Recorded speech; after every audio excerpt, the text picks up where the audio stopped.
É o Chapo mexendo no bigode? Me deixa, professor.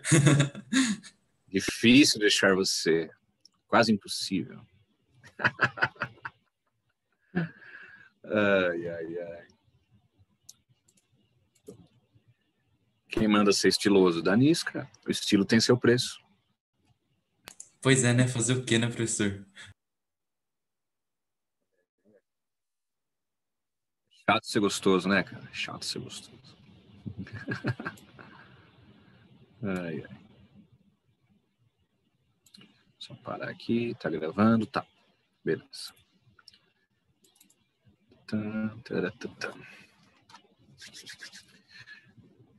David. A fama tem seu preço. Você está tendo os seus meses de fama. Aproveite-os. Ainda que virtual. É efêmero, mas é uma fama. Aproveite. Surfe na onda. Ai. Muito bem. Deixa eu pôr o povo aqui para dentro da aula.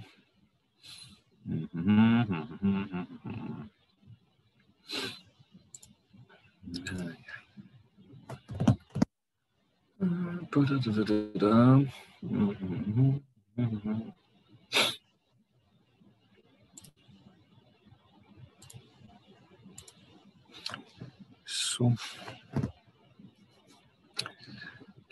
Quem mais está chegando? Aline.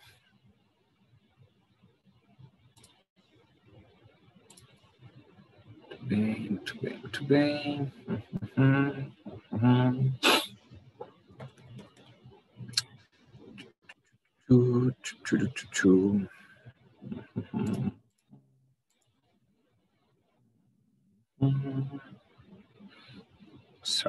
Certo.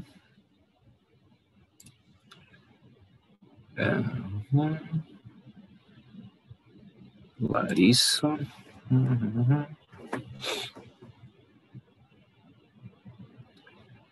Muito bem.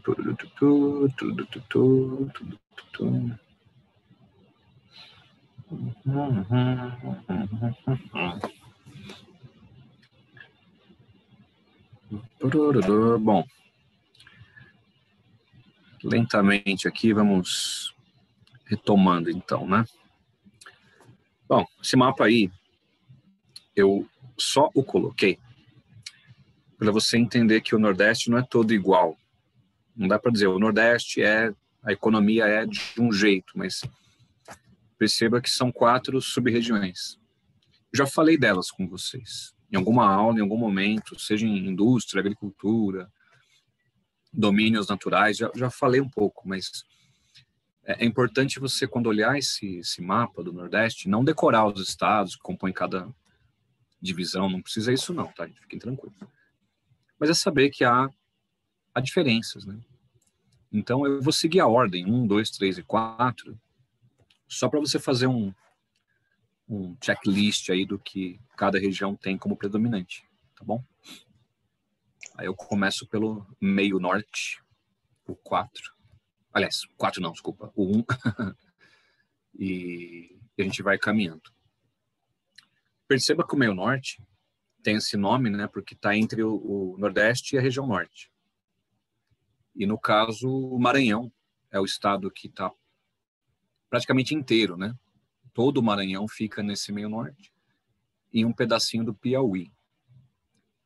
A explicação dessa região, ela se deu ao longo do ano, gente. Por quê? O que é marcante nessa área? A Mata dos Cocais, que eu expliquei em domínios naturais para vocês, né? Então, babaçu, né? A presença de palmeiras, a produção de oleaginosas com essas palmeiras. Então, só para você retomar o que estudamos em domínios. Então, a Mata dos Cocais. Quanto à economia, diga que ela é extrativista. Acho que essa é uma boa forma de você explicar. Lá no começo, lá no primeiro semestre, eu expliquei mineração para vocês e falei da Serra dos Carajás, que fica no Pará. Mas lembram, né, do escoamento dos minérios é pelo Maranhão. Então, o ferro, o manganês produzido no Pará, ele entra no Maranhão pela ferrovia Carajás, EF Carajás, para poder ser exportado. Então, até a FUVEST pergunta essas coisas, viu, gente? Então, faço uma menção honrosa, estou colocando aqui no chat, ao Porto de Itaqui. Peraí, pronto. Itaqui, que fica no Maranhão e é utilizado na exportação dos minérios de Carajás. E também um segundo porto que se chama Ponta da Madeira. Então, assim você tem uma referência, a economia do Maranhão. É um estado pobre o Maranhão, né? Infelizmente é um estado, um dos mais pobres do Brasil, inclusive. Um dos piores DHs do Brasil é do Maranhão. Maranhão, Alagoas, Piauí, né, estão entre os piores condições econômicas. Não há uma coisa de atualidade sobre essa região para marcar para vocês, né? Mas tem um tema que vale a pena fazer uma ressalva aqui, né? Existe uma cidade chamada Alcântara. Legal falar um pouquinho de Alcântara. Alcântara, no Maranhão, ela fica próxima à linha do Equador. E o governo brasileiro, ainda lá nos anos 70, planejou uma base de lançamento de foguetes em Alcântara. E, assim, infelizmente, há um pouco mais aí de cerca de 15 anos atrás, um teste, né, de um lançamento de um satélite, né, do Brasil acabou explodindo na base de Alcântara, matou os principais cientistas brasileiros envolvidos no projeto. E desde então, o Brasil acabou não retomando esses investimentos em Alcântara. A base ela está fechada, né? Ela não lançou, né, mais. E há interesses dos Estados Unidos nessa base para você economiza combustíveis, né, lançando o seu foguete a partir dessa região da linha do Equador, né? Mas não há uma notícia mais nova sobre a base de Alcântara. É importante saber da sua existência, porque tem vestibulares assim mais chatos, que pegam temas que muitos não dão muita atenção, né? Então, não para você explicar o que é a base de Alcântara, mas aparece lá, avalize afirmativas a seguir. Aí ele coloca essa informação no meio do rolê, né? Porque Alcântara, no Maranhão, é uma área militar que tem uma base de lançamento de foguetes. Aí você fala, imagina, isso não tem no Brasil. Tem sim. É que a base não opera mais enquanto não tiver uma recuperação dos investimentos, né? Mas existe essa base em Alcântara, Maranhão. Bom, Sertão já falei tanto com vocês, né? Acho que eu não preciso aqui, de novo, falar do sertão nordestino. Os seus problemas, né? A seca, a desigualdade social, concentração de terras, né? Acho que sobre o sertão, acho que ficamos boa parte da outra aula discutindo o sertão nordestino. Já o agreste, que é o número 3, é uma transição. Ele fica entre o litoral e o sertão. É uma faixa estreita, dá uma olhada no mapa, uma faixa bem estreita. Se você quiser apontar uma coisa do agreste, comércio, é uma área de comércio, porque historicamente é uma transição entre o sertão e o litoral, né? Então, para as viagens rumo ao interior ou rumo ao litoral, era um ponto de passagem, né?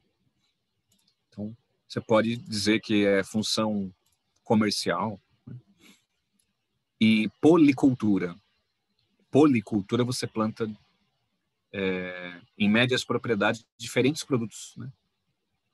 Então, é raro algum vestibular perguntar somente do agreste. É muito difícil, gente. A não ser que você pegue uma questão de algum vestibular do Nordeste, aí tudo bem, mas no caso do Enem ou das provas aqui de São Paulo, não, tranquilo. Então, o comércio, aquelas feiras de rua muito conhecidas, né? E também a policultura, né? produção de vários cultivos diferentes. O algodão já foi muito forte por aí, mas diminuiu. E o item 4 é o litoral, a zona da mata. Mata porque é Mata Atlântica. As grandes cidades, né, do Nordeste, a maior parte, pelo menos, estão localizadas aí. Então, você pode, é até fácil explicar a zona da mata. Área mais urbanizada, mais industrializada, tem o turismo. Não esqueçam de colocar o turismo, gente. Turismo litorâneo é fundamental para as economias locais. Em épocas de pandemia, claro, sofreu um forte impacto, mas é importante destacar o turismo também. Então, indústria, comércio, turismo, é uma região de diversificação econômica. As capitais, as principais cidades ficam aí. Né? Então, basicamente é isso, gente. Não vejo necessidade de você memorizar cada lugarzinho. Não precisa. É mais ter essa visão panorâmica mesmo dessas 4 regiões. Sub-regiões, na verdade. Aqui, quando você for estudar em casa, eu mandei os slides todos para o Rubão, né? Esse mapinha é um mapinha bem diferente, né? Bonitinho esse mapa. Ele é bem detalhado. Vai que você, Júlio, quero estudar Nordeste, quero pegar uma referência. Esse mapa, ele colocou uma legenda bem engraçadinha das atividades econômicas principais de cada lugar. Eu achei legal porque é bem didático esse mapa, né? Porque ele coloca, se você olhar direitinho as legendas, né? Por exemplo, tem um carrinho aqui, né? Na Bahia, e tem um carrinho aqui em Pernambuco. Na verdade, esse mapa ele era antigo, eu acabei atualizando. Eu coloquei esse carrinho aqui em Pernambuco. Mas esse carro na Bahia é a Ford, que tem uma planta, né, em Camaçari, onde fabrica a EcoSport, o Ford Ka, fabricam em Camaçari. Né? Tá aqui a Ford na Bahia. E esse carrinho aqui em Pernambuco, gente, é a Jeep, que fabrica o Compass e o Renegade, né, nessa planta em Goiânia, cidade do interior do Pernambuco. Expliquei isso para vocês em indústrias. Então, o legal desse mapa é que você bate o olho e já, pá, encontra a atividade no lugarzinho certo. Então, no caso do carrinho, né, você tem o setor automotivo, né, a Ford na Bahia e a Jeep em Pernambuco, 2 grandes plantas industriais, né? Estou seguindo aqui a legenda, tá? Bebidas, o destaque aqui em Pernambuco, né? Mas nenhum comentário, pelo menos não vejo necessidade. Calçados, tem um chinelinho aqui, né? Tanto na Bahia quanto no Ceará. O destaque na Bahia é para a Azaleia. Já devo ter citado em alguma aula. A Azaleia é para os calçados femininos, né? E a Azaleia, ela estava em São Paulo, foi para a Bahia, para aproveitar a mão de obra local, que é mais barata, e tem know-how, artesanato com couro. Né? Então a Azaleia teve uma sacada, ó, a gente coloca a fábrica na Bahia, é tudo mais barato, né? Mão de obra, carga tributária, e ao mesmo tempo é uma mão de obra que já conhece o couro, já sabe manusear artesanato, né? Isso facilitou bastante a implantação da Azaleia na Bahia. Muito bem. Cana. Lembra do ciclo da cana? Deixou marcas. A cana não acabou.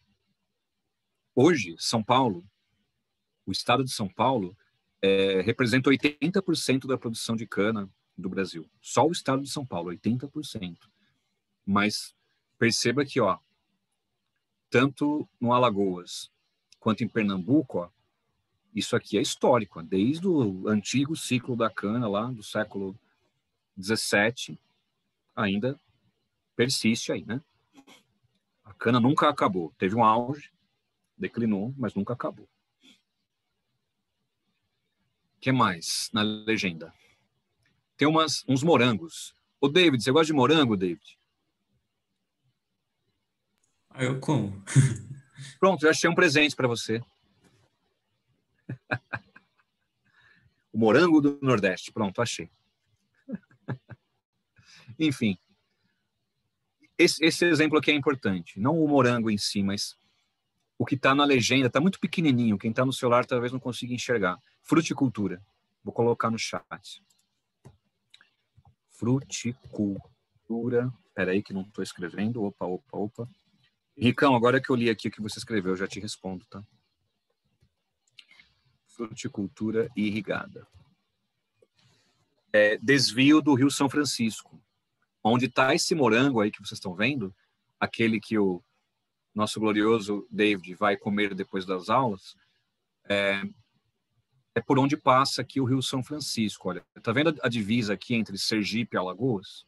Estou colocando a setinha. Essa divisa é o Rio São Francisco. Se você pegar um mapa que não tem o rio, quiser uma referência, a fronteira entre os dois estados é o Rio São Francisco. Então, acompanhando aqui, ó, dá uma olhada. Ó. Eu estou saindo do Oceano Atlântico, tudo bem? Ó, Alagoas, Sergipe, até chegar aqui no morango. Então, isso aqui fica junto do Rio São Francisco. Não é só morango, mas uvas. Eu destacaria muito mais até o crescimento da uva nessa região. Uvas de clima seco. Um pouquinho de biologia, tá? Geografia e biologia também caminham juntas. O Brasil é um produtor de uvas, mas tem um problema. A uva que você consome na Europa, no Chile, na Argentina, é uma uva de clima seco. Essa uva não vai muito bem no sul do Brasil ou em São Paulo. No sertão nordestino, conseguiram produzir uvas semelhantes às uvas europeias, de clima mediterrâneo, porque essas uvas não gostam de clima úmido. Elas acabam padecendo com doenças fúngicas. Então, a uva plantada no sertão é uma uva muito similar à europeia, à chilena, uma uva para a produção de vinho, inclusive. Né? Alguns dos melhores vinhos do Brasil hoje saem do sertão nordestino. Gente. O sul do Brasil leva a fama, né? Dos vinhos, é claro. Mas alguns dos melhores vinhos hoje são produzidos, na verdade, no Vale do São Francisco, e não no sul do Brasil, porque são espécies viníferas europeias, uvas de melhor qualidade para a produção de vinho. Então, onde está esse morango, você pode colocar fruticultura irrigada. Frutas tropicais, como melancia, manga, mamão, mas também uvas e morangos são cultivadas nessa região. A velha pergunta, isso é bom ou é ruim? Então, gente, eu não vejo com muito bons olhos, porque concentra terras. É o processo histórico, né? Desde a cana-de-açúcar até a fruticultura irrigada, continua concentrando terras. Quem foi plantar nessa região foram paulistas e mineiros. Então, grandes proprietários de terra, empresários, na verdade. Então, concentra terra, concentra água, a água do Rio São Francisco. Isso promove impactos. Gera poucos empregos, não gera muitos empregos. Então, eu, particularmente, tenho um teor mais crítico sobre essa produção. É claro, essas frutas são exportadas, isso gera renda, isso arrecada impostos, a gente sabe, né? Lógico, não ignora tudo isso, mas só contribui para a desigualdade que você já tanto conhece, né? Então, David, quando você comer o seu morango, fique esperto, cara. Veja a procedência. Mas o morango aqui de São Paulo, o David, vem em geral de Atibaia, interior aqui de São Paulo. Normalmente é Jarinu, Atibaia. Não é o do Nordeste, não. Bom, seguindo aqui a legenda. Papel e celulose, não vou destacar muita coisa, sul da Bahia, né? Produção de madeira, ok. Petroquímico, esse é legal, porque olha a diferença. Na Bahia, o petróleo, ele é offshore, é litoral. Tá vendo? É no mar, tá vendo? Aqui o símbolo aqui do petróleo. Já no Rio Grande do Norte, o petróleo é onshore, é no continente. Isso eu expliquei na aula de energia há um tempo atrás, e é bom lembrar, Rio Grande do Norte, continente, Bahia, litoral. Petróleo, petroquímico, né? Produção de combustíveis, não é só extrair petróleo, gente, produção de combustíveis também. Aí um destaque para o Porto de Suape, né? Um porto em Pernambuco, em franca expansão. Né? Quem curte perguntar o nome de porto é a FUVEST, ou vestibular para perguntar o nome de porto, nunca vi isso. Então, caso você queira anotar, porque está bem pequenininho, né? na legenda. Já vejo meninos que escreveram aqui no chat. Tô com um negócio na cabeça, eu vou falando. Mas eu já paro para responder vocês. O nome do porto está aí, ó, Suape, Pernambuco. Importante para tudo. Indústria, agricultura, minérios. É um porto que não tem uma única especialidade. É um porto geral, né?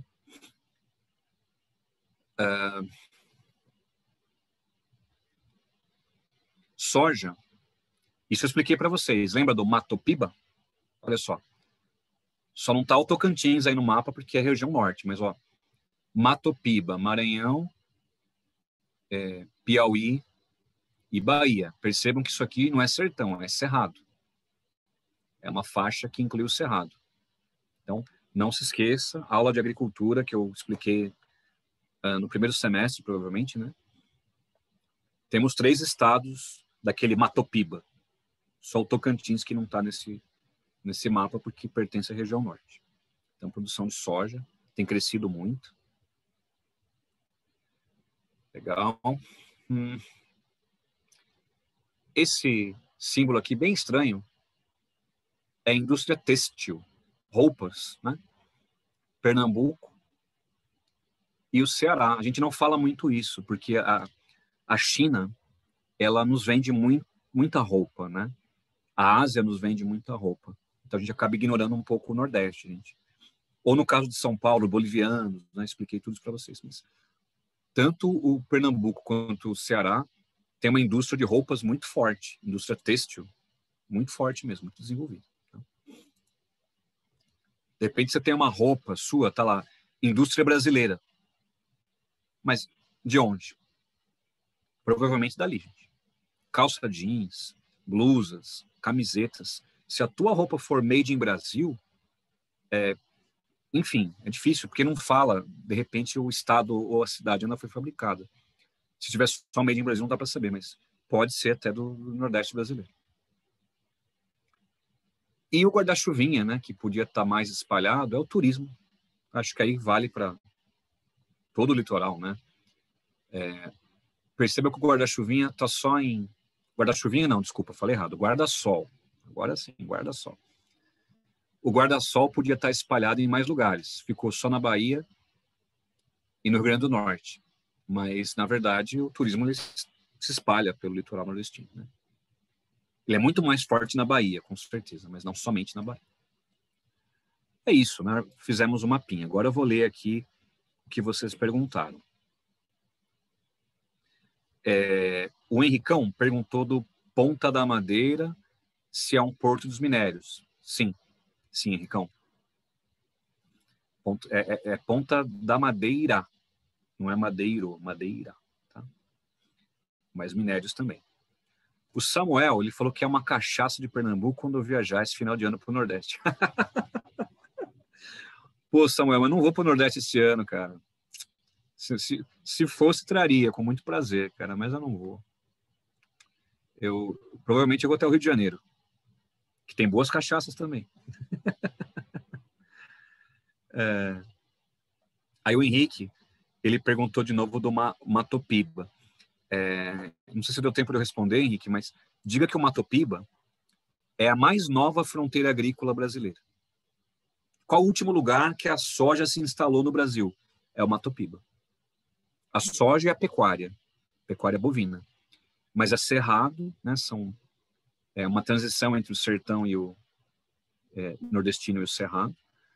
E o Matopiba, no caso, você vai dizer isso, a importância é que é uma nova fronteira agrícola, que produz soja, especialmente, como está aí na imagem, né, no mapa, e em menor proporção pecuária bovina, que nem aparece na legenda, diga-se de passagem, mas também tem pecuária. Tá bom? Aí o David Yamamoto perguntou para mim do Porto de Suape. Claro, David, sem problemas. É claro que o Nordeste, David, tem vários portos importantes. Não tem um porto apenas, né? O Porto de Salvador, por exemplo, é um porto tradicional, muito importante. Por que foi apontado Suape? Porque tem, olhando geograficamente, né? Veja só, David, no mapa. Perceba que o ponto mais extremo do Nordeste fica aqui, ó, tá vendo? Eu tô circulando aqui, ó. Entre Pernambuco, Paraíba, Rio Grande do Norte, tá vendo esse trechinho, né? Então, o Porto de Suape tem uma localização bem estratégica, bem na pontinha de Pernambuco. Então, é uma rota de passagem interessante. Imagina um navio, David, que sai do Porto de Santos e deseja ir para o Canal do Panamá. Ele vai sendo abastecido por vários produtos. Ele passa pelo Porto de Suape, é um local estratégico também, né? Um ponto de passagem importante. Não dá para um navio parar em cada porto, né? Então, alguns portos são portos exemplares, específicos. Então, em Pernambuco, há um grande escoamento de produtos. E como eu falei, David, todo tipo de produto. Combustíveis, minérios, automóveis, eletrônicos, não importa se é importação ou exportação. Suape é um porto de referência. Hoje é um dos portos mais importantes do Brasil. Foi modernizado, né, inclusive, para poder escoar todo tipo de produto, tem que ser um porto bem moderno. Agrícolas, né, gêneros agrícolas também. Então, é isso que eu falei do Suape. É um porto que é como o Porto de Santos. Ele não tem uma única especialização. É isso, David. Eu acho que do Nordeste, meus amigos, o que eu tinha para dizer é isso. Aqui eu fiz um comentário sobre a transposição do Rio São Francisco. Como eu já expliquei isso para vocês, é uma revisão. Lembrar que é um projeto que ele ainda não está 100% concluído, por N razões, está muito atrasado a transposição do São Francisco. Faz algum tempo que eu não vejo vestibulares perguntarem da transposição. Faz um tempo já. Mas lembrando que a ideia é generosa, levar água para o sertão. Mas tem um custo muito alto, economicamente falando. E ambientalmente também tem alguns riscos grandes, né?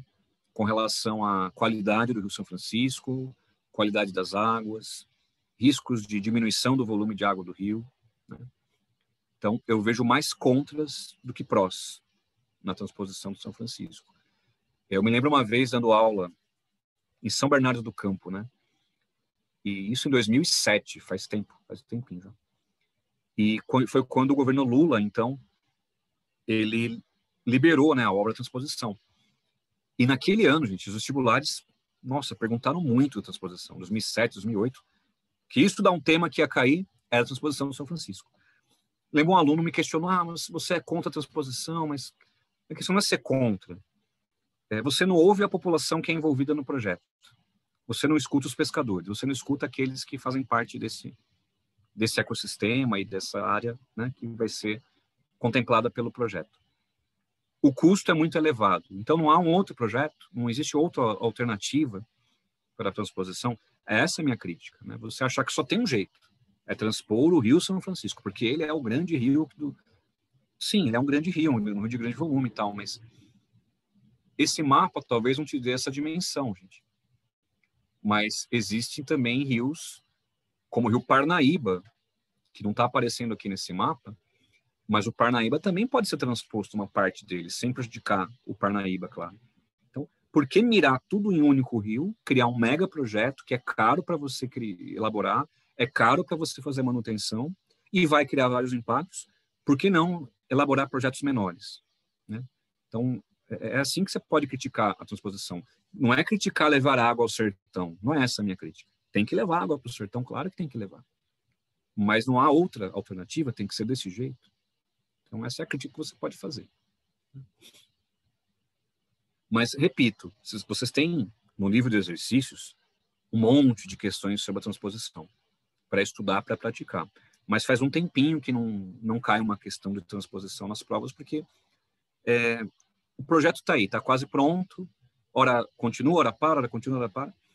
Mas, caso apareça uma pergunta, se ela for de caráter ambiental, é você dizer que o Rio São Francisco tinha que ser recuperado primeiro, que ele tem trechos de grande poluição, assoreamento, né? Que ele não vai ter capacidade de transportar sais minerais, aí ocorre a salinização. São críticas ambientais que você pode fazer. Críticas sociais. O rio vai perder volume, vai prejudicar comunidades de pescadores. Aponte uma saída. Poxa, investe em captação de água subterrânea. Veja outras bacias hidrográficas que podem trabalhar em conjunto. Mas agora, gente, Tá feito, né? Ou vira um elefante branco, aquela obra que não tem serventia, tipo o monotrilho aqui em São Paulo, que virou um elefante branco, né? Vamos aceitar isso, que é melhor, né? 6 anos de atraso, elefante branco, com um custo elevadíssimo. Em algum momento vão concluir o monotrilho, mas a obra foi tão mal pensada que não é só uma questão econômica, não é só financeira, a obra em si ela foi um grande erro. E tá aí, né? Então, você já investiu tanto dinheiro, tem que terminar agora, né? Não vai desfazer. Então, a transposição eu vejo dessa forma. Então, vamos desfazer a transposição. Né? Isso, gente.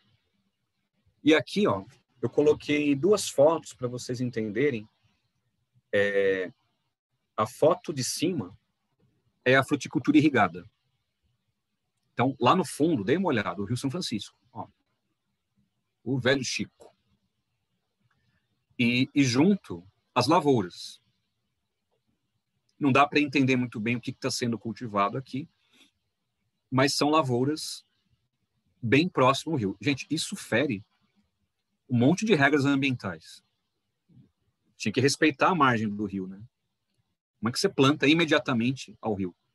Se você olhar com calma, olhem só, bem no fundo aqui, ó, estou colocando a setinha. Tem um pequeno trecho aqui de mata ciliar e depois já é a plantação. Está errado, né? E aqui vocês estão vendo o início da transposição. No fundo, São Francisco e Cabrobó, né? Onde é o início da transposição. O que é a transposição? Você canaliza o rio para um outro lugar. É um canal, tá vendo, gente? Ó, não é um duto. Tá vendo essas curvas? Se fosse um duto, ia ser reto. Mas ele obedece a essas curvas. Imagina as perdas por evaporação, né? Putz. Enfim. Eu acho que é isso que tínhamos para o Matopiba, que já perguntaram para mim, eu expliquei, né? E no caso, esses dados do Matopiba, perceba que ele pega bastante o Tocantins, né? Depois o Maranhão, Piauí e a Bahia. E esses dados são um pouco mais críticos, né? Porque ele diz que, olha, engloba 46 unidades de conservação, 35 áreas indígenas, 865 assentamentos de reforma agrária e áreas quilombolas. Então, imagina os conflitos por terra, né, que já estão surgindo por conta da expansão da soja no Matopiba. Tá aí uma questão que eu nunca vi cair em vestibular algum. Cai Matopiba, mas eu nunca vi uma questão questionando isso. Aponte uma consequência da ocupação do Matopiba. Dá para citar isso, né? Tensão envolvendo quilombolas, indígenas, que vão perder, né, provavelmente, suas terras frente à especulação do agronegócio. Tá aí um tema que eu nunca vi cair. Se fala muito do agronegócio, a expansão do agronegócio, mas falar das consequências possíveis, né, isso ainda não vi cair, não. E é isso, meus amigos. Eu me lembro uma vez que foi o David que perguntou para mim sobre a seca no sertão. Por que o sertão é seco? Lembra, David? Você perguntou isso para mim.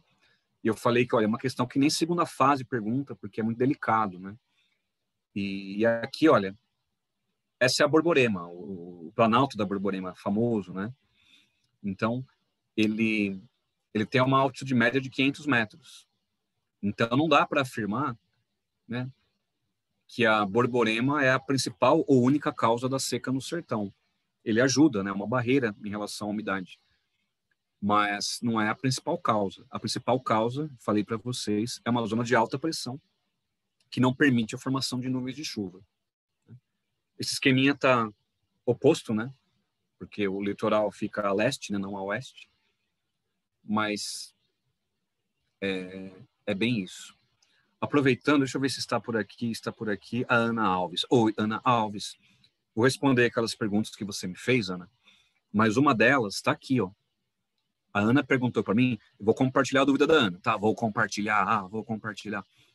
Ela perguntou sobre brejos. Não o brejo onde o David caça sapos à noite. Não é esse tipo de brejo não, tá, gente? Existe no Nordeste brasileiro, por exemplo, áreas em topos de serras e tal, ou de áreas mais elevadas, com um clima mais úmido, um brejo de altitude, esse é o nome, brejo de altitude. Então não dá para caçar sapos ali, David, é um brejo de altitude, vai ter que escalar, não vai rolar, não vai rolar. A Ana perguntou para mim se o brejo de altitude dá para chamar de um domínio morfoclimático. Uma boa pergunta, viu, Ana? Eu esperei aqui para poder aparecer essa figura. Na verdade, o brejo, você vai dizer que é uma faixa de transição. Porque ele fica entre a Mata Atlântica, tá vendo só? A zona da mata, a Mata Atlântica. E aqui tem os cactos, né? O sertão. Então, o brejo fica entre duas coisas. Uma área muito seca, o sertão, e uma área mais úmida, a Mata Atlântica. Domínio dos mares de morro, né, no caso. Então, diga que o brejo, esse brejo de altitude, é um lugar que tem mais umidade. É quase um oásis, numa área seca, você vê lá um topo de uma serra, uma floresta um pouco mais fechada até, com uma fauna específica, mas não é um outro domínio. Diga que os brejos são faixas de transição. Ou, se preferir, uma palavra que eu gosto de usar para isso, é mais comum entre os biólogos, né? Ecótonos. Então, o brejo de altitude é um ecótono, é uma transição. E olha, Ana, essa pergunta é a cara de provas de medicina, de particulares, para quem vai prestar. Hein? Alguns aqui eu sei que vão prestar. Aquelas provinhas chatas, né? O cara pega um detalhezinho para elaborar a prova, né? Às vezes nem pergunta o que é um brejo de altitude, mas coloca isso lá para tentar confundir o candidato. Né? Mas é isso, é um lugar que acumula água, por isso brejo, né? E tem um clima um pouco mais úmido do que o entorno. Então, é uma transição, é o cótono, tá bom? David, oi, diga aí, meu amigo.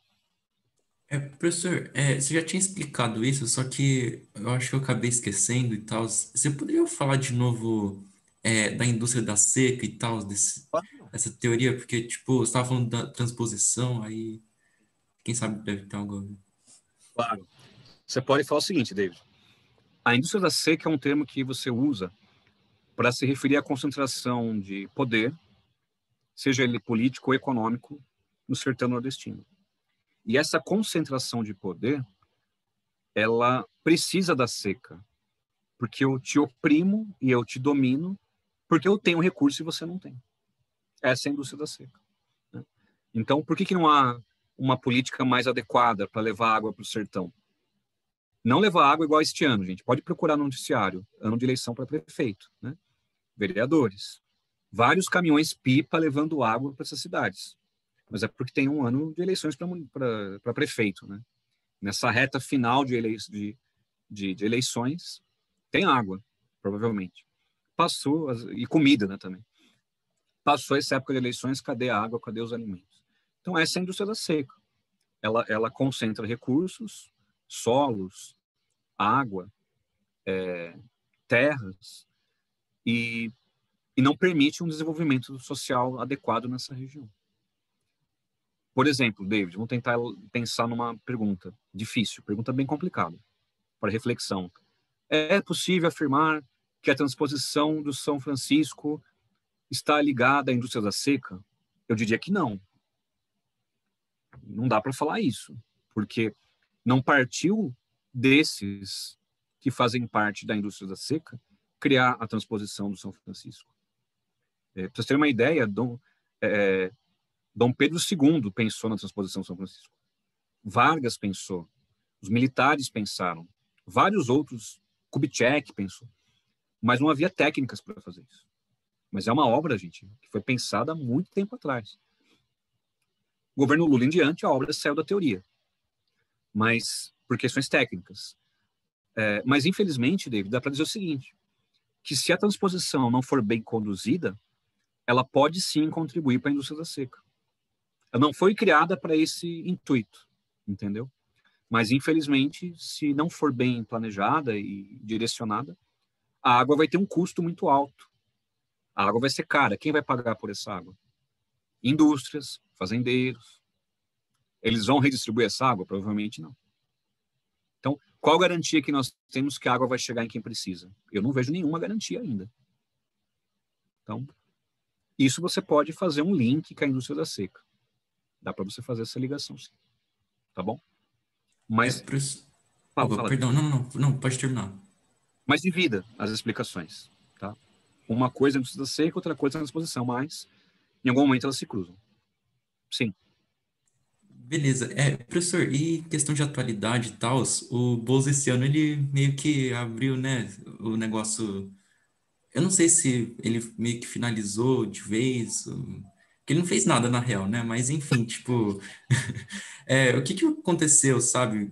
Já que é uma atualidade em relação a isso. Em relação ao que você fala?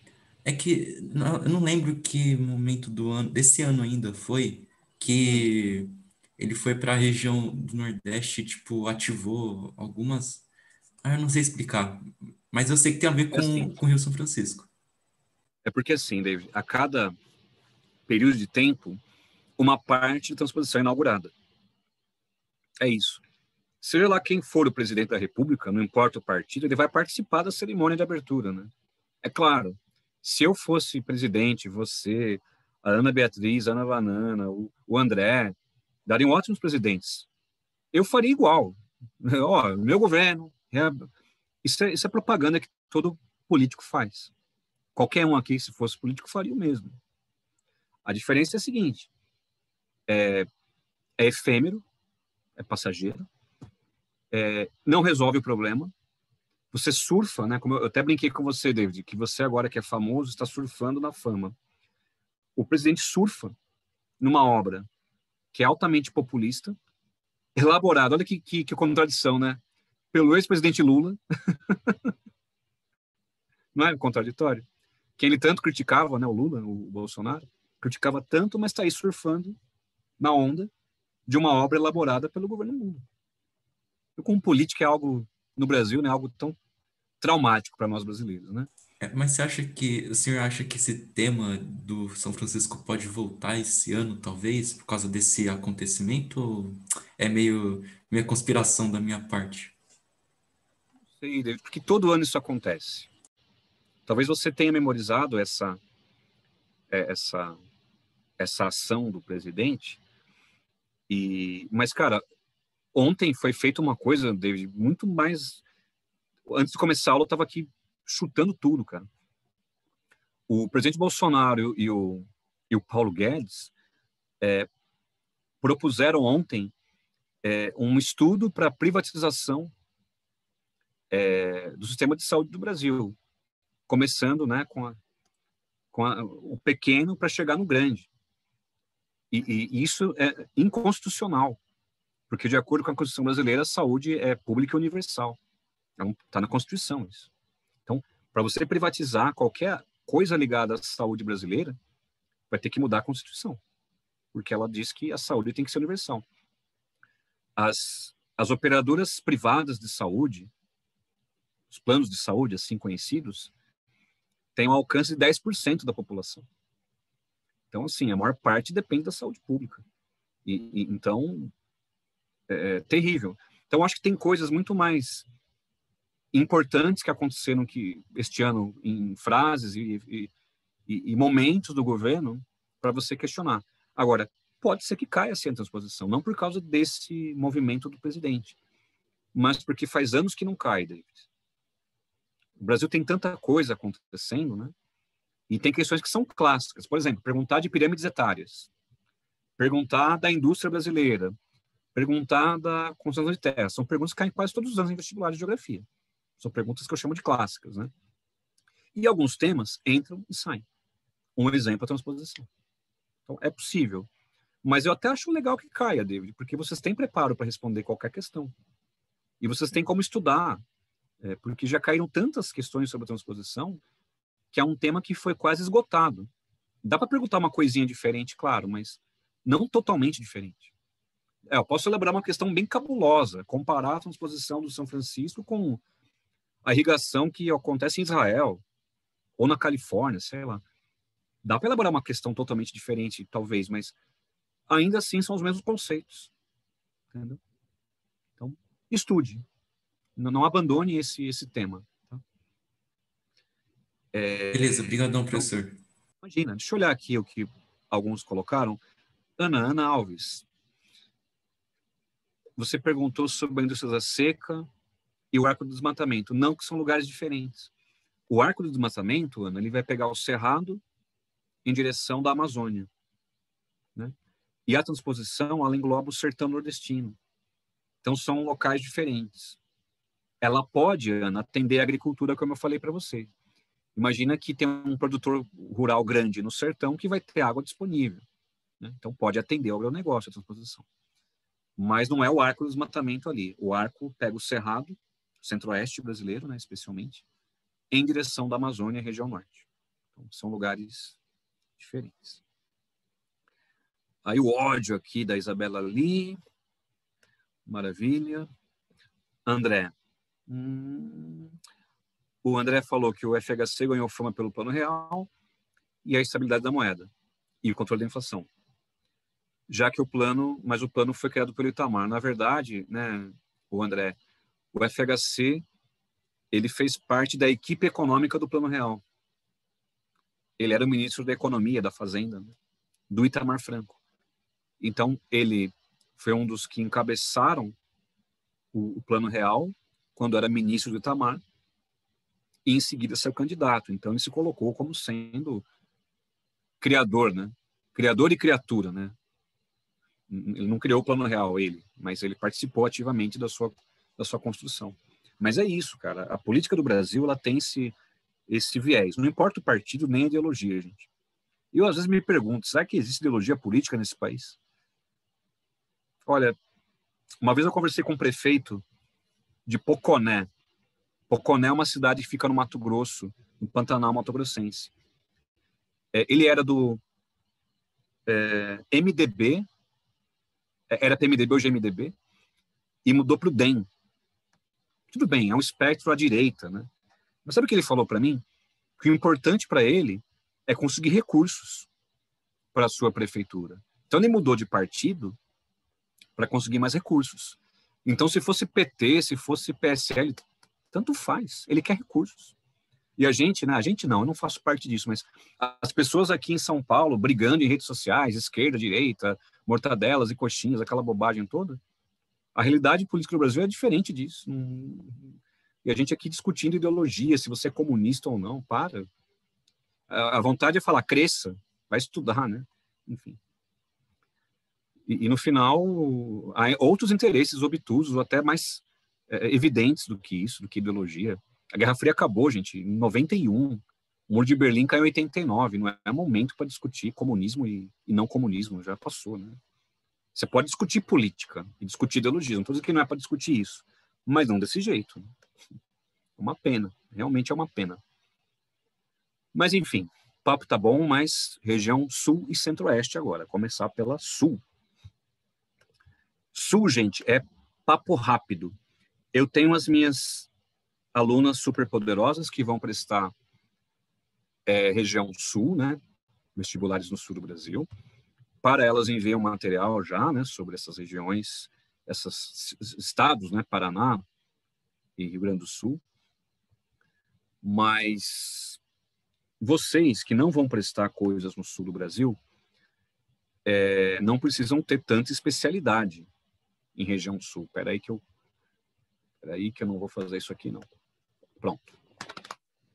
Então, eu serei aqui bem direto no que vocês precisam saber sobre a região sul. E é revisão. O que está nesse slide eu já expliquei para vocês. Tá bom? Desde o começo do ano. Então, uma revisão.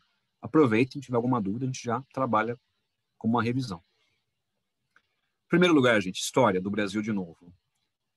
Os portugueses não deram muita atenção para a região sul no começo. Não deram atenção, né?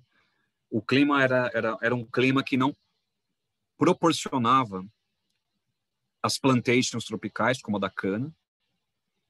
Então, como o Brasil era um território muito grande, os portugueses deram atenção primeiro ao Nordeste, ciclo da cana, depois o Sudeste, ciclo do ouro, não é isso? E o sul do Brasil ficou um pouco à parte desse projeto. Havia a criação de gado, isso é verdade. Desde o começo que os portugueses ocuparam o sul do Brasil, a pecuária bovina foi uma atividade importante. Mas, em princípio, não deram muita atenção para o sul.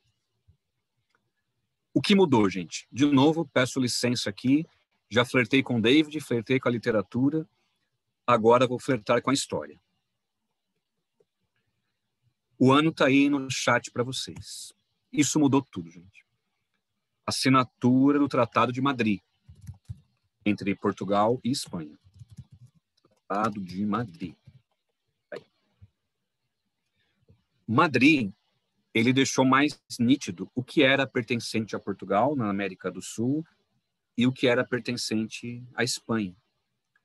Portugal teve a seguinte ideia: se nós não ocuparmos, a Espanha vai ocupar esse lugar. Então, antes que a Espanha ocupe, vamos encontrar uma forma de povoar essas fronteiras. Então, você vai agora para o segundo item. Tá aqui, ó. O que os portugueses tiveram como ideia? Atrair imigrantes europeus para povoar o sul do Brasil. E isso eu expliquei nas primeiras aulas do ano. Expliquei ainda era aula presencial. Faz tempo. Olha só que coisa que eu estou dizendo aqui. Lembra naqueles tempos da aula presencial? Nossa, que mundo louco. Enfim, mas eu expliquei no comecinho do ano.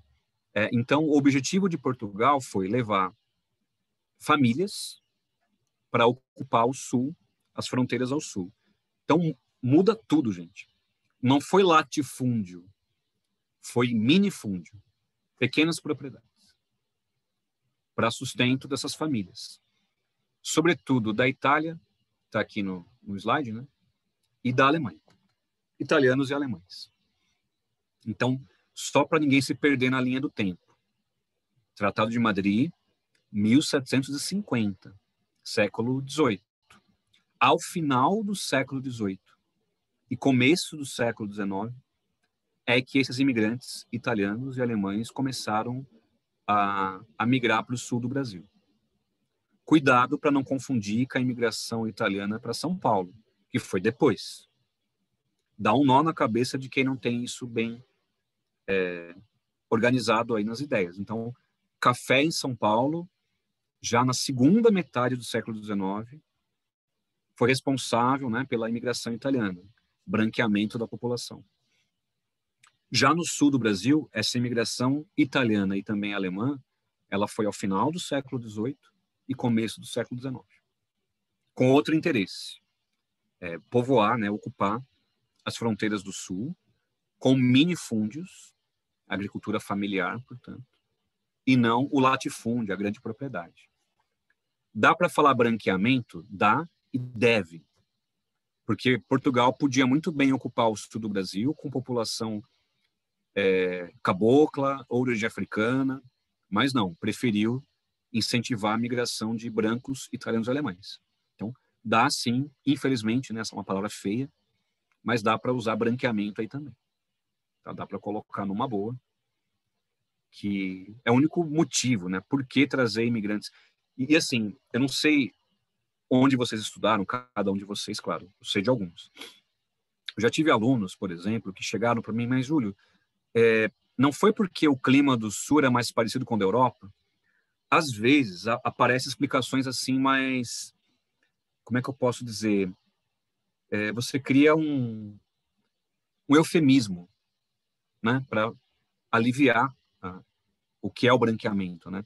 Não, vieram para cá porque eles estavam mais acostumados com o clima. Mas o clima do sul do Brasil não é igual ao clima da Europa, isso não é verdade. Alguns lugares da Europa, talvez, mas não toda a Europa. Da Alemanha, nem pensar, nada a ver o clima do Rio Grande do Sul com o da Alemanha, né? Então, não é porque o clima era... Não, não é isso, não. Branqueamento, sim. Esqueça esses eufemismos, essas formas mais simpáticas de explicar um conteúdo. Não é isso, não. Tá? Foi branqueamento, sim. Exatamente, Ana. É tentar apagar a história. Isso me irrita profundamente. Você apaga a história. Né?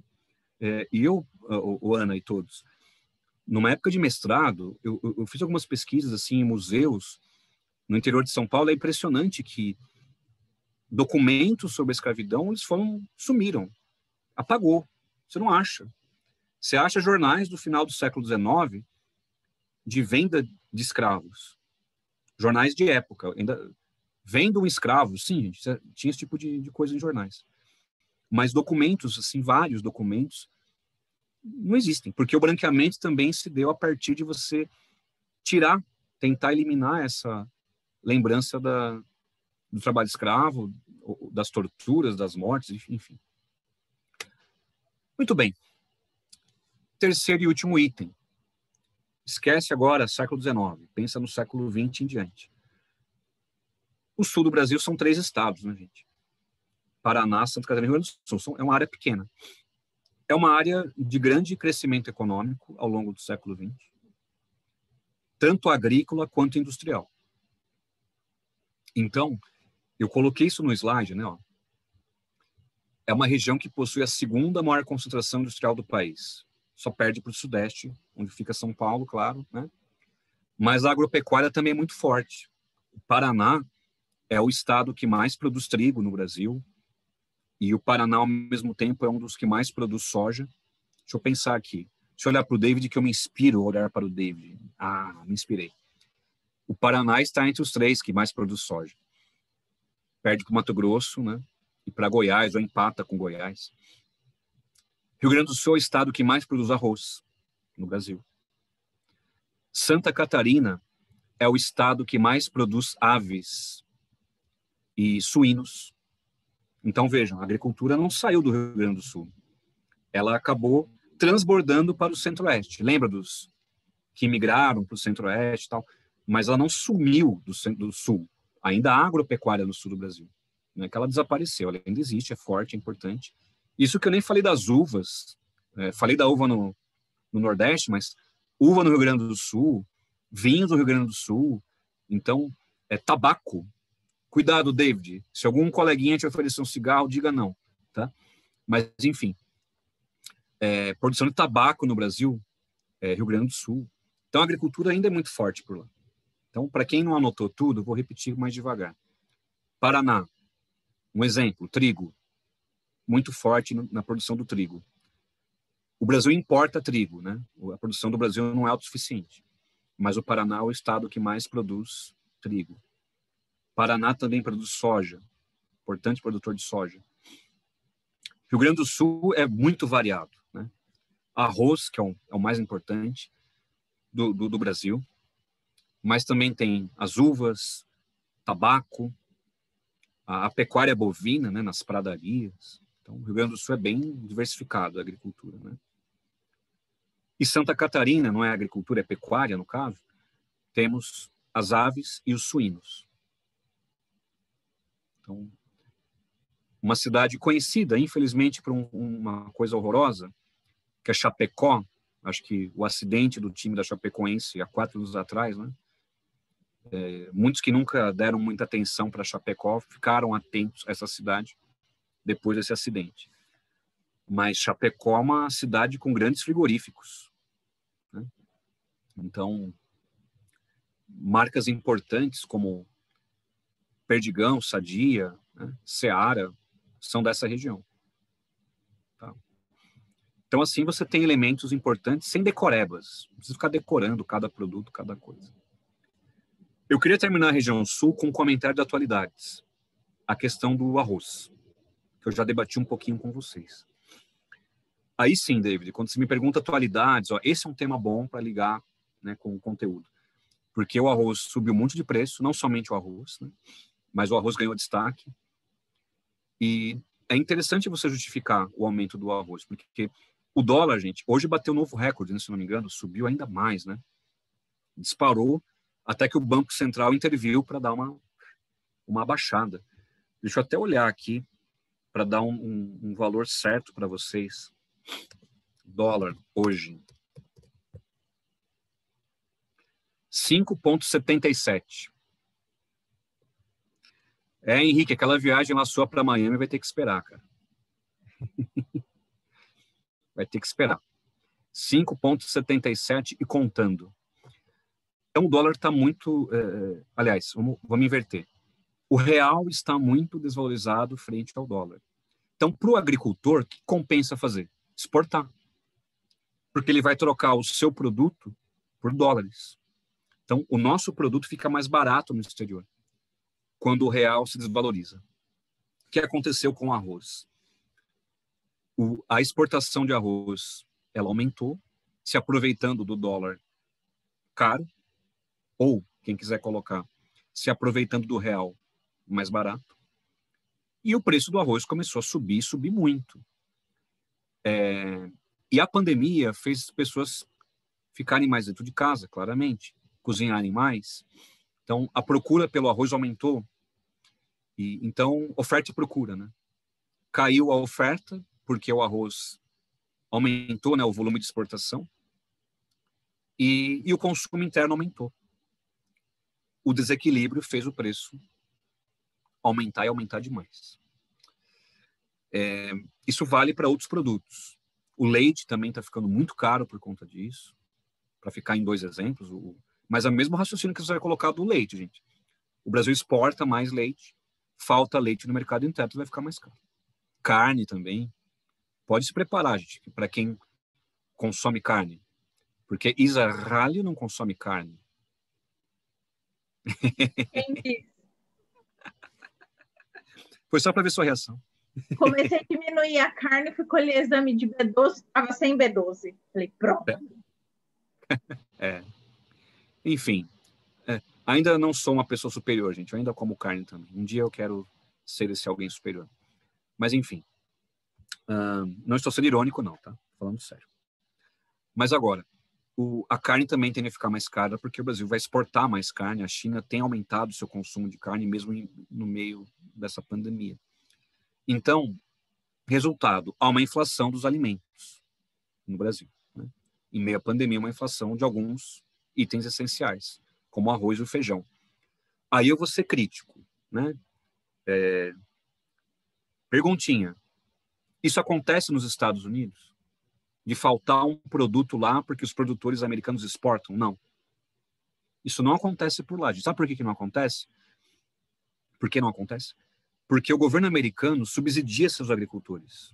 É uma crítica que nós fazemos até, que o governo dos Estados Unidos, ele financia, ele ajuda economicamente seus agricultores. Mas tem um contraponto. Eu te ajudo, mas tem regras. Então, assim, não acontece. Pode até faltar algum produto nos Estados Unidos, uma colheita que não, assim, um clima talvez que atrapalhou, uma seca maior, mas não porque eles estão exportando mais do que usar para o consumo interno. Aí alguém no Brasil, se você falar em colocar controle, seu comunista. Os americanos são comunistas? Eu acho que não, né? Tem que ter regra, gente. Aí você tem a expansão da soja no Brasil. Agora eu vou chutar o balde. Para onde vai a soja? Para a China, para o Japão? Ela é exportada, né? E o Brasil importa feijão da Argentina, em dólar. O Brasil, gente, não é autossuficiente em feijão. O Brasil tem que importar feijão. Só que a soja não é alimento básico do brasileiro. O feijão é. Então, cadê a política de Estado? Mas é colocar regra. Sim, tem que ter regra. Ser neoliberal não é a ausência total de regras, para quem curte essas ideias. E, ao mesmo tempo, o governo colocar regras não quer dizer que ele vai ser interventor. Ele vai colocar regras, porque tem que ter regras. E tem mais, gente. No caso do arroz, você consegue estocar arroz por 5 anos. Estocar arroz. Então, você pode ter uma grande reserva de arroz para, nesses momentos onde falta o produto, o governo vende as sacas de arroz que ele tem guardadas. Só que olha que coincidência desagradável. Nunca os estoques de arroz do governo foram tão baixos quanto atualmente. Justo numa pandemia, falta arroz e o governo não tem seus estoques para colocar, vender esses estoques. Não é dar arroz, tá, gente? O governo compra e vende arroz. Ele tem estoques de arroz. Mas, no momento, o estoque está tão baixo, porque não foi... Ninguém esperava uma pandemia, tá, gente? Mas, mesmo assim, você tem que ter um estoque para caso de emergência, como agora. Então, esse é um tema interessante para você trabalhar, né? A inflação dos alimentos no Brasil, as suas causas, e você perceber as prioridades do governo, ou não deste governo, de qualquer governo, né? Priorizar a exportação e não olhar para o mercado consumidor interno, porque a classe média, ela briga, xinga, reclama, mas vai pagar mais caro pelo alimento. Né? Eu brigo, reclamo, mas eu tenho como comprar. E quem não tem? Né? Acho que é assim que você tem que pensar. O Brasil é um país desigual. não dá para achar que o Brasil é formado só por gente de classe média, né? Acho que é um erro de alguns dos seus planejadores, né? Henricão, região sul, cara, depende do lugar. O Henricão perguntou para mim no privado, domínio morfoclimático.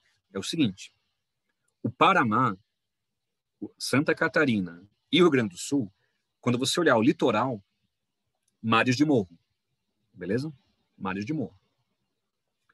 Já ao interior do Paraná, de Santa Catarina e do Rio Grande do Sul, aparecem as araucárias. Lembra as florestas e araucárias? E no sul do Rio Grande do Sul, aparecem as pradarias. Então, se você quiser desenhar aí na sua cabeça o domínios morfoclimáticos, faça desse jeito. Ao longo do litoral, mares de morro, nos 3 estados do sul do Brasil, mais ao interior, as araucárias, que vão aparecer, e no sul do Rio Grande do Sul, as pradarias, que são aqueles campos. E, aliás, o Henrique, é nas pradarias que se planta ali o arroz, no sul do Rio Grande do Sul. A Ana questionou assim, né, que foi colocado que o que aumentou o preço do arroz, né, o auxílio emergencial. Sim, Ana. Mas essa é meia verdade, né? É claro que a população tendo renda, ela vai comprar comida, é o básico, a gente comprar alimentos. Então, a procura pelo arroz, ela teve um aumento, isso é fato. Mas não explica tudo, é só um lado da explicação. O outro lado, cadê o arroz? Por que não tem? Porque a exportação aumentou. Então é isso, de novo, né? Vocês é apresentada uma explicação plausível para que não haja críticas. Ah, mas o consumo aumentou, ainda elogiando o governo, porque o governo deu ajuda para essas pessoas. Oh, que legal, ainda bem, né? Já pensou não oferecer ajuda para quem está passando fome? Mas isso não é virtude, isso é básico, né? Mas até isso no Brasil vira virtude, né? Fazer o certo hoje é virtude. Mas o que explica o aumento tão grande não é só porque a procura aumentou, mas é porque falta o produto. Muito bem, muito bem. Deixa eu olhar aqui que tem mais coisas. Cadê? David. David é uma pergunta diferente. Se dá para explicar esse problema do abastecimento pela ausência de reforma agrária, eu prefiro explicar de outra maneira. Não está errado o raciocínio, não. A concentração de terras, ela faz com que poucos grandes grupos ou fazendeiros produzam, né, esses produtos. Se você investisse no pequeno e médio produtor, que já existem, tá, David? Além da reforma agrária, claro, né? Mas se você investir nos pequenos e médios que já estão por aí, você poderia garantir o abastecimento interno, porque o pequeno e médio não é o que vai exportar, é o que vai abastecer o mercado nacional. O grande produtor, ele vai investir naquilo que dá mais retorno. Ah, o dólar está alto, eu vou exportar. Então, David, você pode, antes de falar da reforma agrária, falar em incentivo aos pequenos e médios produtores. Aí você conclui falando da reforma agrária. Aí, legal. Aí você segue uma ordem, uma sequência do seu pensamento, uma sequência melhor. Aí a Isali, se a plantação de trigo e soja no Paraná por conta da terra roxa. Olha, Isa, o trigo, ele tem um ponto diferente. O trigo, ele vai melhor em clima temperado. O Brasil tem um clima mais tropical, né? O trigo não vai bem em clima tropical. Por isso que o Brasil importa trigo da Argentina também. Tanto feijão como trigo importamos da Argentina. E o Paraná, Isa, ele reúne um clima favorável ao trigo. E sim, a terra roxa ajuda na produtividade. Já a soja, Isa, ela não precisa da terra roxa. Exatamente. O café vai muito bem ali, o trigo. A soja vai bem também, né? A terra roxa ela é boa para qualquer cultivo. Mas tem áreas no Paraná que tem plantio de soja, mas que não tem terra roxa. Assim como o trigo também, mas o trigo, esse sim se espalhou mais pela terra roxa. Você pode falar isso. Então, em parte o clima, um clima um pouco mais frio, e em parte os solos. Diga, David. Professor, na última aula, lembra naquele esquema do Mato Piba e tal? Sei, sei, Tinha sei. um negócio escrito assentamentos de reforma agrária. Eu não entendi isso. Como assim, tipo... É quando você destina a terra para reforma agrária. Tipo, o governo já comprou a terra do grande produtor e já redistribuiu. Você chama isso de assentamento de reforma agrária.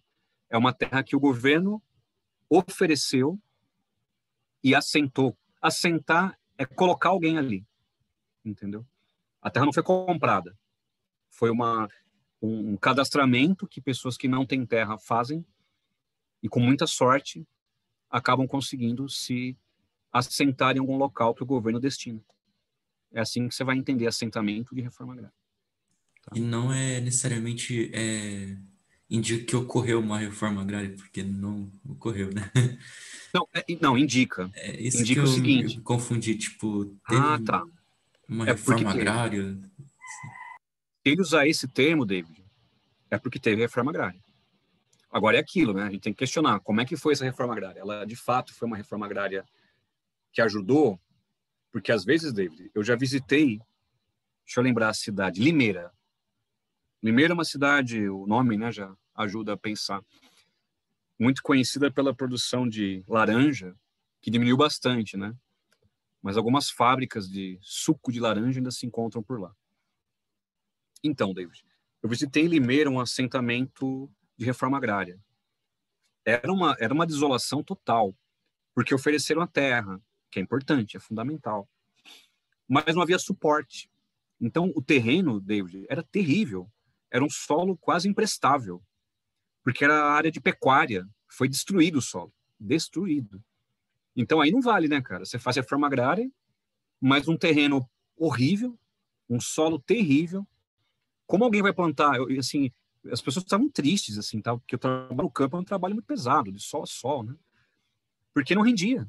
Sem ajuda técnica, com agrônomos, com suporte para técnicas, né, para recuperar o solo, como é que você vai plantar? Você consegue alguma coisa, mas não tem tanta rentabilidade.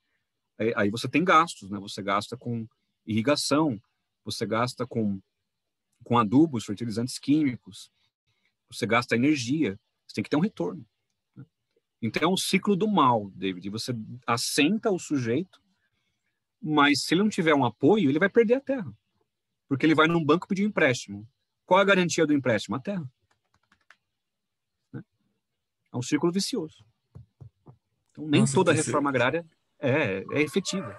Não, é que, tipo, sei lá, eu não sei se é porque eu não acompanhei direito ou se é já algo antigo, mas eu não sabia que tinha uma reforma agrária, tipo, por mais que não seja justo e tal, pra mim não tinha, sabe? Eu não sabia mesmo. Mas você pode falar assim, David. Existe, mas ela é incompleta, ela é frágil, ela é muito lenta. Entendeu? Dizer que ela não existe é uma crítica exagerada. Diga que ela existe, mas ela é ínfima frente ao tamanho do problema. Isso é uma crítica pertinente você fazer. Né? Dizer que ela não existe talvez seja uma forma de você fazer uma crítica mais dura, mas é errado. Então você vai jogar. Existe reforma agrária, porém ela não é completa, porque os produtores nem sempre têm um acompanhamento adequado e não atende à demanda por terras do Brasil. A demanda é muito maior. Há muita terra improdutiva, David, que não é destinada à reforma agrária, que fica uma briga jurídica que leva anos, décadas. Né? Essa é a crítica que você vai fazer. Não que ela não existe, mas que ela é frágil, ela é fraca, ela é pouco... um nome legal para você usar. Ela é pouco efetiva. Aí, beleza, acho que aí você explica bem. Tá? Período feito. Vamos lá, últimos 25 minutos e contando. Região Centro-Oeste. Tudo que está aí nesse slide eu expliquei para vocês já. Tudo, sem exceção. Então, revisão mesmo, tá? O Centro-Oeste demorou também para ser ocupado, seja pelos portugueses. Lembrando, né, a coroa portuguesa, como vocês conseguiram agora entender, ela priorizou o litoral, desde o início da colonização, né? Por razões técnicas, né? O território do Brasil é muito grande. Então, o Centro-Oeste, se você quiser um start, quando começou a ocupação do Centro-Oeste? Século XVIII, com a mineração e a pecuária. Lembra do gado do sertão? Ele chegou até o centro-oeste. Aquele mapa da última aula, né, que eu coloquei lá, aquelas flechinhas lá indicando a pecuária, então. O gado que saiu do sertão nordestino foi seguindo até o centro-oeste. Isso já no século XVIII, veja bem, século XVIII. E o ciclo do ouro também passou por lá. Onde hoje é Goiânia e onde hoje é Cuiabá, participaram do ciclo do ouro. Não fiquem presos a Minas Gerais, gente. É claro, Minas foi a área mais ativa no ciclo do ouro, com certeza. Minas Gerais, o nome do estado até hoje, Minas, né, diz respeito a isso. Mas Goiânia, que é centro-oeste, e Cuiabá, que também é centro-oeste, participaram também do ciclo do ouro. Foi importante também. Tá? Entre outros metais preciosos. Então, século XVIII, finalmente houve uma ocupação, mas também, gente, ocupação bem leve por conta da pecuária e da mineração. Demorou para o centro-oeste, de fato, se integrar. Alguém pode dizer um evento histórico que ajudou isso? O centro-oeste a ter mais crescimento populacional? Brasília? Muito bem. A Isa foi colocar a mão. Parecia aqueles programas da TV do Silvio Santos, né? 1, 2 e já! A Isa perdeu. Perdeu a bicicleta, Isa. Perdeu a bicicleta. Mas, enfim. Tá certo. Criação de Brasília, gente. Foi importante. Um marco, né? E esse, sim, é um tema que vocês têm que estudar, gente. Atenção, muita atenção. Estamos em 2020. São 60 anos da inauguração de Brasília. Essas datas redondas, os vestibulares gostam bastante. Então, esse é um tema que vale a pena você estudar, dá uma olhadinha. Seja para história, seja para geografia. Por quê? Eu quero que vocês entendam por que Brasília foi construída. De maneira bem prática. Há uma explicação também mais genérica, que a capital era no Rio de Janeiro e foi levada para o centro-oeste por razões de segurança. Isso é balela. Ah, Júlio, tem a ver? Eu sei que tem a ver, não está errado. Mas não foi essa a motivação, gente. Não foi. Pega os Estados Unidos, Washington, D.C., a capital dos Estados Unidos. Ela não fica no interior dos Estados Unidos. Fica mais perto do litoral do que interior, né? Então, nem toda a capital ela vai ser pensada para ficar no interior em caso de uma guerra. Isso daí é uma explicação incompleta. Não está errado, mas está incompleto. Você vai apontar 3 coisas sobre a criação de Brasília. A primeira é essa, que tudo bem, eu vou validar, mas não é totalmente, não é completo, que é a questão de segurança. Tudo bem, pode colocar esse item aí, mas não é a principal razão. O centro-oeste do Brasil era uma área desocupada em termos populacionais. Vou usar uma palavra aqui que não se ofendam, quer dizer, quem vive no centro-oeste hoje em dia, não havia identidade naquela região. Rio de Janeiro, meus amigos, é uma cidade repleta de tensões, universidades, artistas, escritores, músicos. A cultura no Rio de Janeiro é muito pulsante. Não só hoje em dia. Há 100 anos atrás, o Rio de Janeiro já era uma cidade pulsante em termos culturais, pensando no Brasil.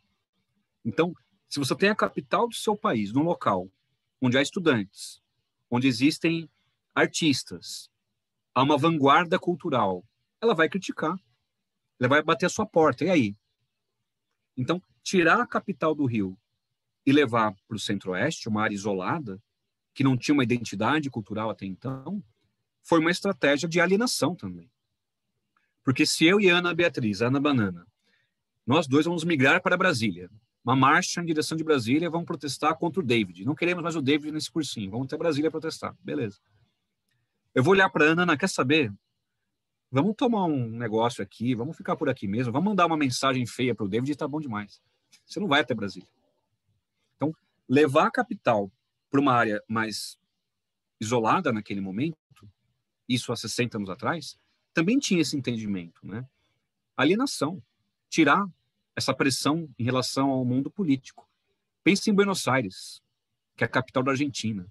Buenos Aires é como São Paulo, uma cidade economicamente muito ativa. tem lá a Casa Rosada, né, que é a sede da presidência da Argentina.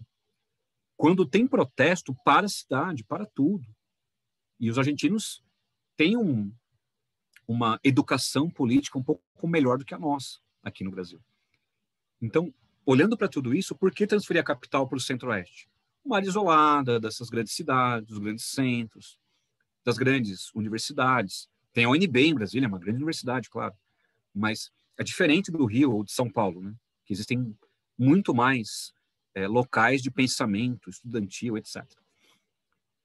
E a terceira razão para a criação de Brasília, integração do país.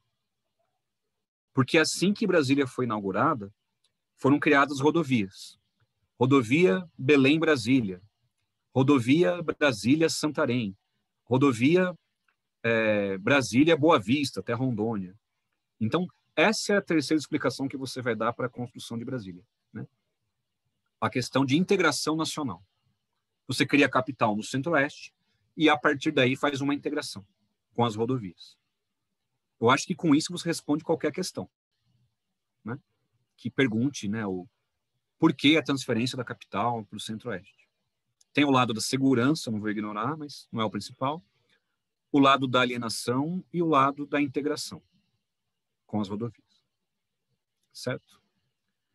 E outra coisa, quem foi para lá? Os nordestinos, né? De novo, que eu falei lá na outra aula. O Nordeste, uma área de exclusão populacional. Então, os imigrantes que construíram Brasília, a mão de obra, foi nordestina. Quando Brasília foi inaugurada, Brasília não foi criada para esses imigrantes. Aí vieram as chamadas cidades satélite, cidades em volta de Brasília, como Gama, Tabatinga, que hoje são periferias.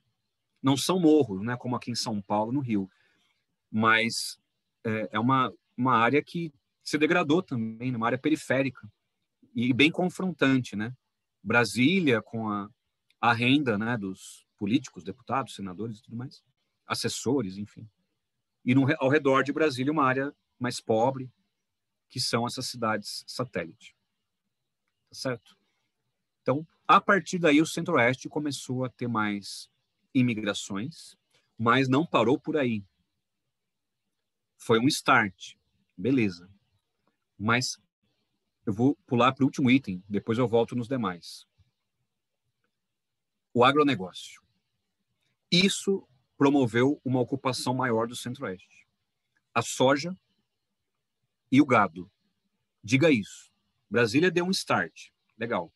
Mas o que de fato promoveu a ocupação maior do Centro-Oeste foi o agronegócio. E quem foi para lá? Sulistas. Aqueles lá do Rio Grande do Sul, do Paraná, que eu falei agora há pouco. Olha que interessante que você vai dizer agora. O Centro-Oeste é uma área de imigração. Recebeu muita gente. Seja do Nordeste, por conta da criação de Brasília, e principalmente imigrantes do sul do Brasil, que vieram, que chegaram, aliás, para praticar agropecuária. Beleza, gente? Deixa eu olhar aqui o David. O David colocou aqui agroexportadores, sem sombra de dúvida. Hoje em dia, tá, David? Porque nos anos 60 começou a imigração de agropecuaristas. Mas hoje em dia você pode falar sim, interesses agroexportadores. Perfeito. Perfeitinho, cara. Pode falar sim. E o Cerrado, né? Que eu falei do Cerrado há pouco tempo atrás com vocês.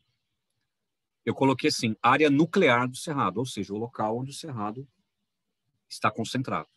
Então, isso todos vocês sabem, estudamos já o Cerrado, né? Não é novidade. Cadê? Bom, expliquei isso há pouco tempo para vocês, né? Essas imagens impressionam, né? O quanto o Cerrado foi destruído. E a principal causa está no prato do David, a pecuária bovina. Estou errado, David? Ou você come peixe? Eu não sou muito fanático de carne vermelha, não. Gosto mais de frango. Então você tá errado, professor. Olha! Não venha passar batata quente pra mim, não. Não posso passar, então. Só quando eu descobrir que você comeu carne, eu volto a falar isso. Na hora que você pegar o seu hambúrguer, aí eu vou apontar o dedo para você. Fechou. Ou você não come hambúrguer também. Ah, eu já não posso, eu não posso mentir, não. Tá bom. Mas, enfim, a pecuária é o principal fator de destruição do Cerrado. Falei do Pantanal também, faz o quê? 2 semanas com vocês, né? Então, tá aí, né? Aqui eu prefiro falar em outra aula, ainda que eu tenha organizado dessa maneira, mas como já são 13 para as 18 horas, deixa eu ver se dá tempo. Não dá tempo, gente, desculpa, não dá tempo, sim. Faltam 2 itens. Esse tema é importante demais para vocês todos, a questão indígena no Centro-Oeste. Olhem os dados, pessoas. Atenção aos dados. População indígena no Brasil por região.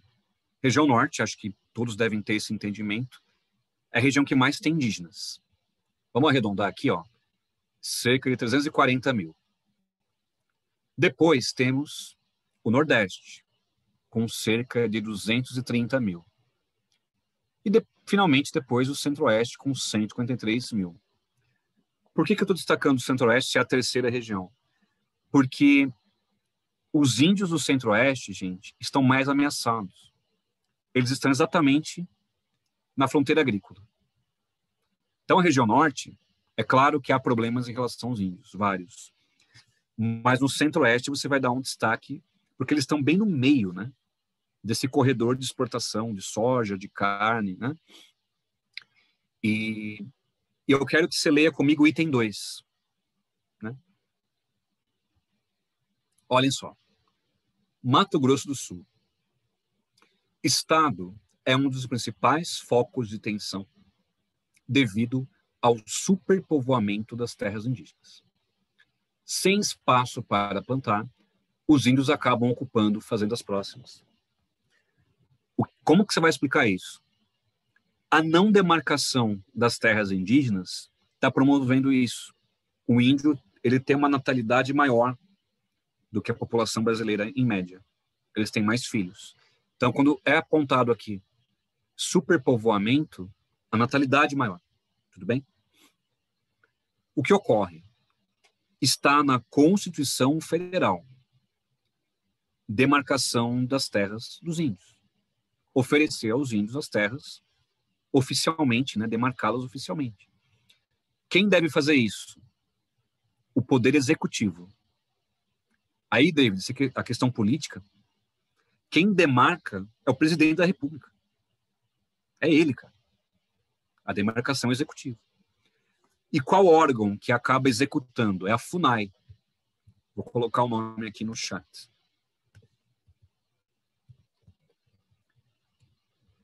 É a Fundação Nacional dos Índios, né? FUNAI. Então, o presidente executa. É a FUNAI quem vai ali demarcar.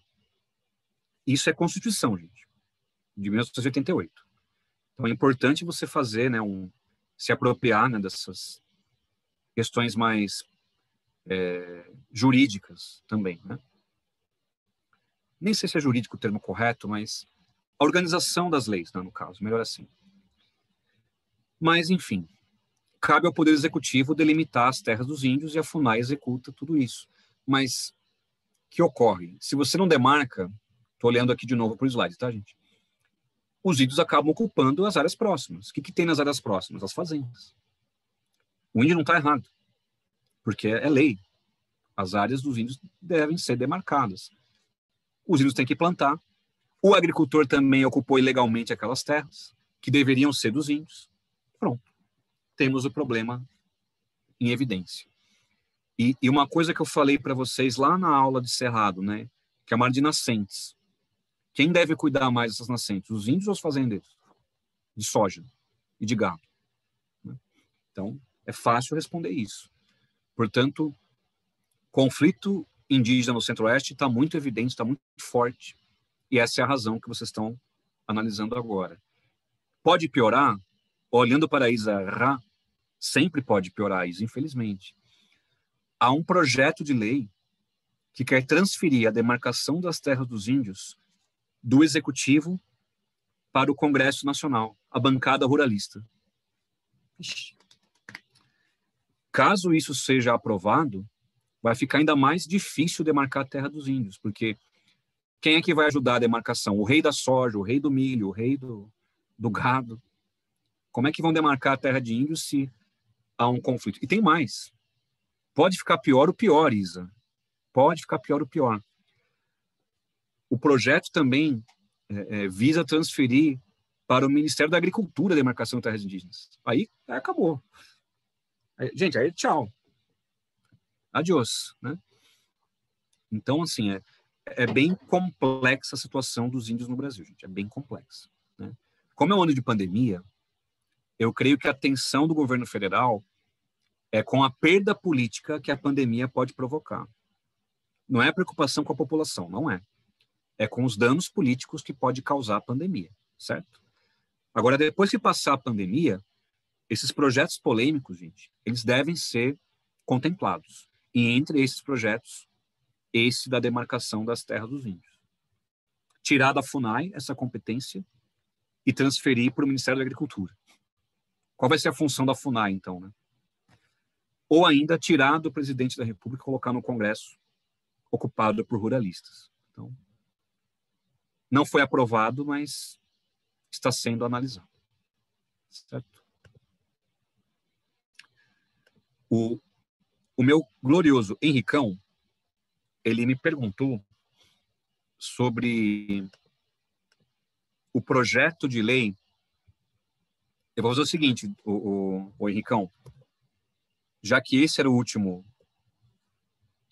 item que eu queria trabalhar com vocês, eu vou fazer o seguinte. Eu vou compartilhar um slide sobre questão indígena, só para a gente fechar, tudo bem? Eu tenho 7 minutos, dá tempo de fazer. Espera aí, Henricão. A gente olha isso juntos. Desse slide aqui, gente, para eu voltar no tema dos índios, só um minutinho. Ó. Só faltou isso daqui que eu expliquei no comecinho do ano. Tá aqui, ó. Bem no comecinho do ano eu expliquei para vocês. Hoje, a região do Brasil com mais população que não nasceu na região é incrivelmente a região centro-oeste. Eu tenho muito aluno que coloca sudeste, mas muitos alunos. Ah, não, mas e São Paulo? Sim, historicamente São Paulo recebeu muitos imigrantes, pensando na história. Mas hoje, 2020, qual é a região do Brasil que tem mais população que não nasceu na região? Essa região hoje é o centro-oeste. Olhem os números, está aqui para vocês. Ó. 34% da população do centro-oeste não nasceu no centro-oeste. Veio de outras regiões. Já no sudeste, 16%. Pensando em regiões. Não o estado só de São Paulo, em regiões, né? Então, uma pegadinha danada apareceu uma questão dessa. Né? Porque é tentador colocar o sudeste, mas hoje a região que tem mais imigrantes, população residente imigrante, é o centro-oeste brasileiro. Tá legal? Belezinha? Então, para responder o meu querido Henrique sobre a questão dos índios. Espera aí, Henricão. Eu tenho que fechar um slide e abrir o outro. Não é a PEC 215? Sim. É. Cadê? Eu vou colocar aqui o quadro. É Isso que mesmo. às vezes eu acho que minha cabeça fica inventando números, sabe? Por isso que... Tá aqui, ó. Eu vou fazer o seguinte, eu vou mandar para o Rubão esses slides, porque a minha ideia era em algum momento dar uma aula sobre isso. Eu não sei se eu vou ter tempo. Já debati o tema de maneira mais geral, né?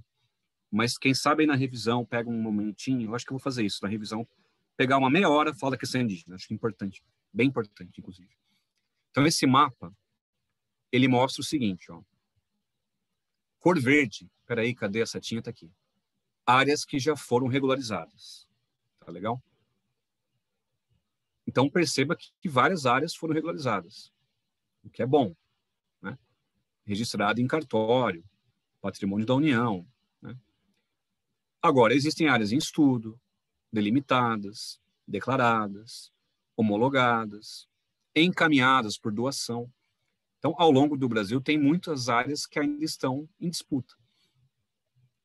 E, ao mesmo tempo, aí vem a pergunta do Henricão, eu coloquei uma sequência lógica para todos vocês. Em 73, ainda governo militar, foi criado o Estatuto do Índio. Algo que não trouxe muitas vantagens, mas foi mais assim, estamos fazendo algo pelos índios. Reconhecemos que você é um índio. Estatuto do Índio. Mas, realmente, na Constituição de 88, aí sim, finalmente tivemos um conjunto, né, de leis, vamos dizer assim, destinados, né, capazes, de tratar da questão indígena e a demarcação dessas terras indígenas. Quer dizer, foi um avanço, gente. É que a Constituição do Brasil, infelizmente, ela foi bem elaborada em alguns pontos, mal elaborada em outros, e mesmo os pontos bem elaborados, ele acaba por nem sempre ser efetivos. É como o David perguntou da questão da reforma agrária. Aí vem um projeto de lei, ó, esse aqui, ó, o 490 de 2007. Eu acabei de abrir aqui o site da Câmara, né, para olhar a situação do projeto. Vou ler rapidinho, tá? Altera o Estatuto do Índio. Estabelece que as terras serão demarcadas através de leis, né? Porém, ainda está em trâmite. Então, na verdade, a ideia desse projeto é modificar o Estatuto do Índio, que é de 73, né? Mas, na verdade, o projeto está parado.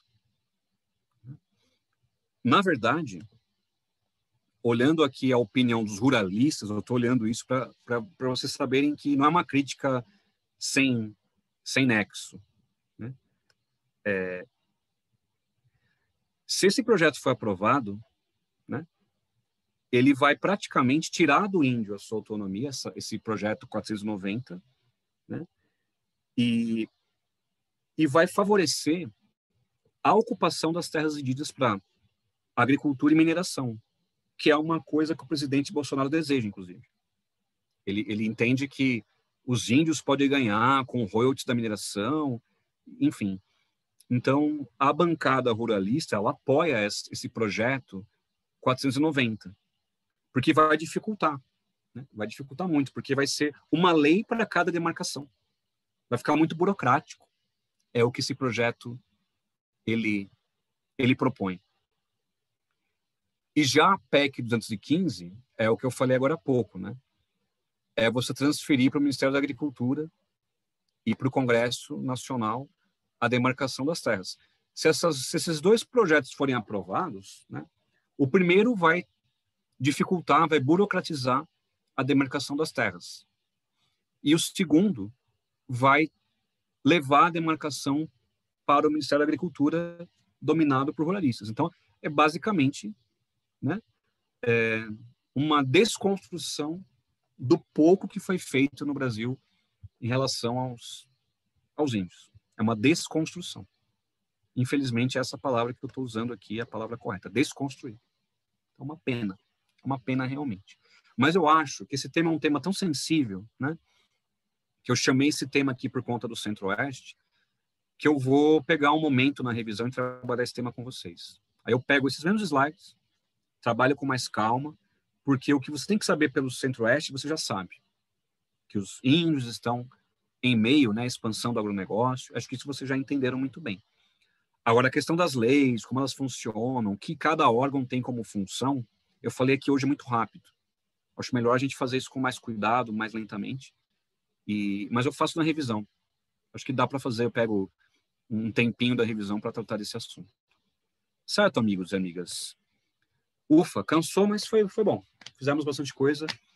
Aleluia! Agora podemos fazer as coisas só nas quartas-feiras, no horário certo, sem loucuras, sem a companhia do David, que é muito brilhante, né? Vou sentir saudades, mas estaremos às quartas-feiras juntos, David. Fique tranquilo. Ele já mandou várias caras chorando aqui para mim no WhatsApp. Não, David, não fique assim, cara. Vai ficar tudo bem. Professor, sei que você me ama, eu sei. Aqui. Se eu soubesse fazer um coração, eu fazia. Eu não sei, então isso aqui é o meu coração. Então... não é do meu tempo. Abraço, gente. Até, viu? Obrigado pela ótima tarde. Até mais. Tchau, tchau, tchau, tchau, Até tchau. mais, Júlio. Obrigada, Tchau. professor. Tchau. Tchau, Tchau, professor. tchau. Obrigado. Não, relaxe que eu voltarei semana que vem. I'll be back. Exterminador do futuro. I'll be back. Beleza. Tchau, Felipe. Tchau, gente. Tchau.